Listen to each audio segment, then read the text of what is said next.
Diputado Aguilar, hace un tiempo, desde la Jefatura del Estado en México supimos que había terrorismo. La denuncia del presidente de la República de entonces diciendo, esto fue un acto terrorista, dijo el expresidente Felipe Calderón cuando le prendieron fuego a un casino en Monterrey. Pues resulta que era simplemente un cobro de piso, un delito vulgar, llevado al extremo de un incendio que mató a 50 personas. ¿Eso caería con esta ley como un acto terrorista o en aquel tiempo se nos fue la lengua? ¿O qué fue lo que pasó? ¿Cómo se le diría a lo mejor la lengua al expresidente Calderón?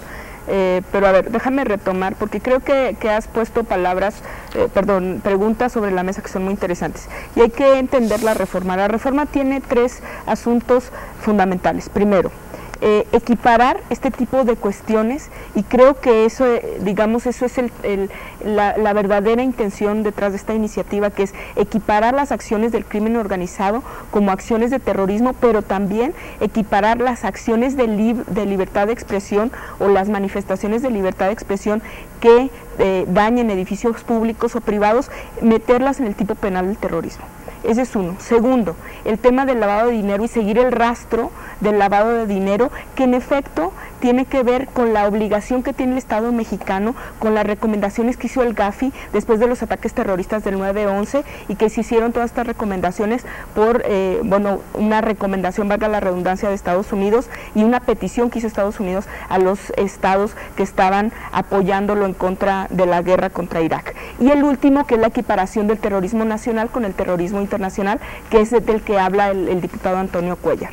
¿Qué es lo que te diría yo? ¿Qué es la parte peligrosa de esta reforma y qué es la parte positiva? La parte peligrosa es que, en efecto, acciones como estas, como este asunto del Casino Royal, pueden estar equiparándose en este tipo penal, pero también pueden estar equiparándose acciones como las que pudieran ser manifestaciones, y algunas de las cuestiones que están agregando en el Código Penal y de Procedimientos es que, por ejemplo, si algunos manifestantes toman una carretera para manifestarse en contra, digamos, de la reforma educativa, como ya ha sucedido, esto puede ser equiparado como terrorismo.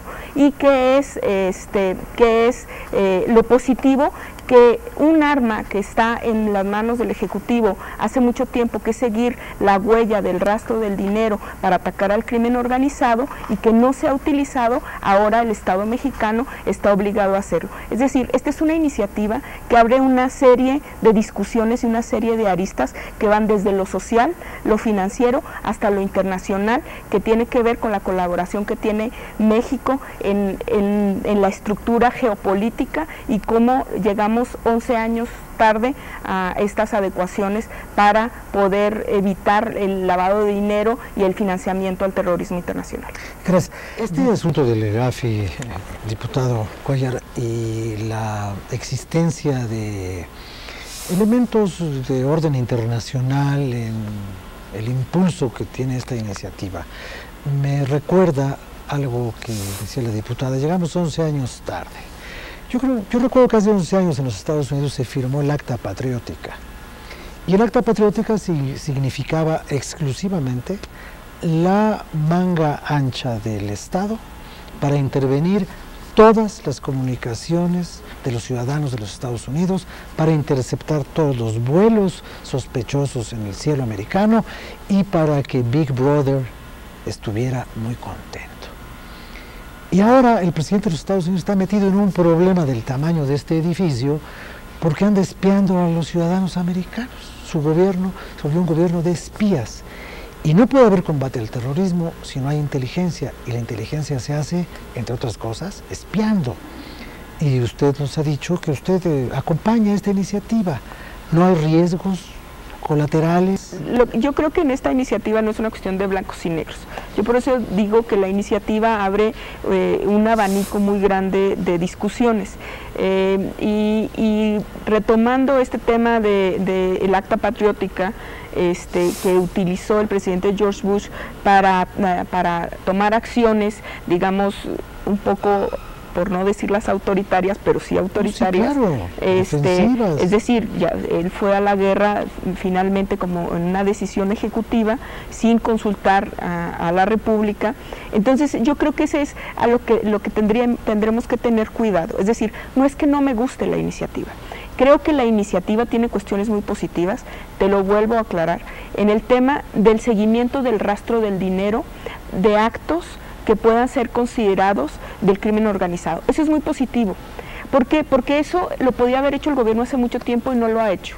Es decir, depósitos de millones y millones de dólares en cuentas, en bancos mexicanos, y no presumir cuando menos que, bueno, están relacionados con el crimen organizado, pues era un absurdo, ¿no? Estos son los actos, por ejemplo, que el gobierno de Calderón nunca tomó. Pero ¿qué es donde se hace más grande el supuesto del terrorismo? Y la gran pregunta que hacemos al Ejecutivo es, ¿hay actos terroristas reales en México? Esa es la pregunta, porque yo, y en esto coincido con el diputado Sotomayor, que muy pocas ocasiones estamos de acuerdo, el diputado Sotomayor y tu servidora, es que el tema del terrorismo son ataques contra la nación y la seguridad de las personas, es decir, contra la estructura del gobierno y las personas. Pero si estiras demasiado el concepto, entonces tiene supuestos, por ejemplo, tiene supuestos donde puedes convertirte en un Estado completamente autoritario y sancionar, como dice la propia iniciativa, a las personas que estén, digamos, que tengan una manifestación, que tomen vías de comunicación o que dañen bienes ahora públicos sin soslayar, como dice la propia iniciativa, los de índole privada. Es decir, puedes estirar tanto el supuesto jurídico o el tipo jurídico que entonces estaríamos en manos del Ministerio Público. Esa es la parte que no le gusta al Partido del Trabajo. ¿Y por qué? Bueno, pues porque entonces en un supuesto de un Estado autoritario, el Ejecutivo podría estirar tanto este supuesto del terrorismo sin que haya verdaderos actos en contra de la nación ni de la seguridad de las personas.